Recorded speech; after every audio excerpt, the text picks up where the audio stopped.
একটা গল্প বলি, শোনো। ওই পাড়ার সে ছোট্ট মেয়েটা বাবার কোল থেকে নেমে সবুজ মাঠে সবে ছুটতে শিখেছে।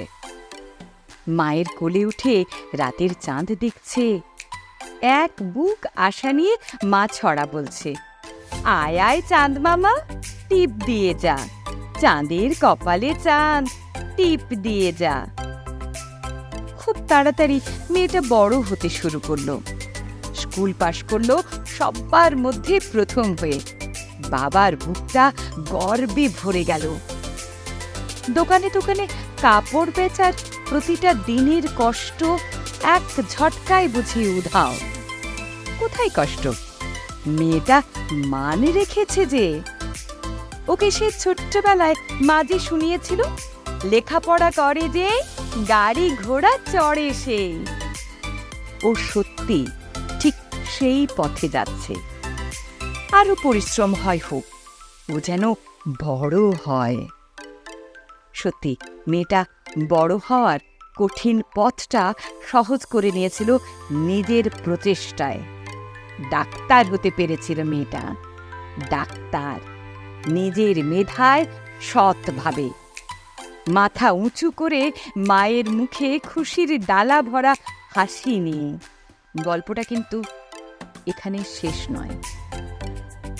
এরপর মা বাবার জীবন আলো করা ডাক্তার মেয়েটা একটা কালো পৃথিবীতে এসে পড়ল। চাঁদ দেখানো রঙিন পৃথিবী নয়, রঙহীন পৃথিবী।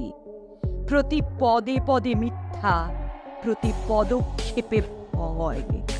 বিশ্বাসে এখানে বস্তু মেলে না, মেলে না অক্লান্ত সেবায়, শুধু নিঃশর্ত অধীনতায় মেলে।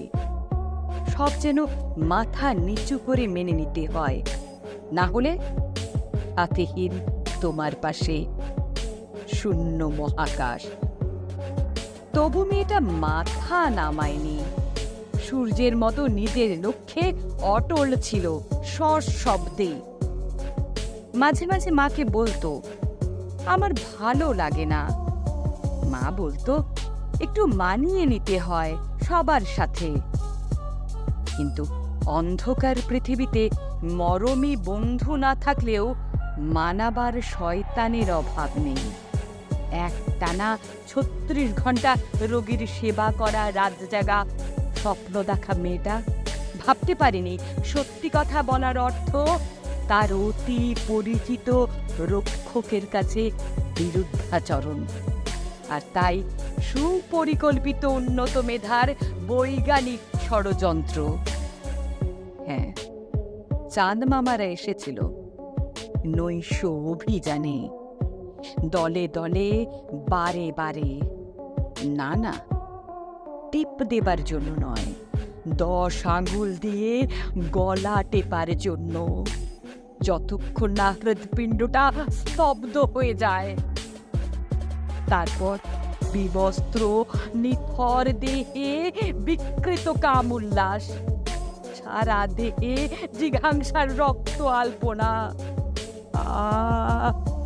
কি অসম্মান, কি অপমান, কি পুরস্কার তিলোত্তমার! ছি ছি, কি নিদারুণ পরিণতি!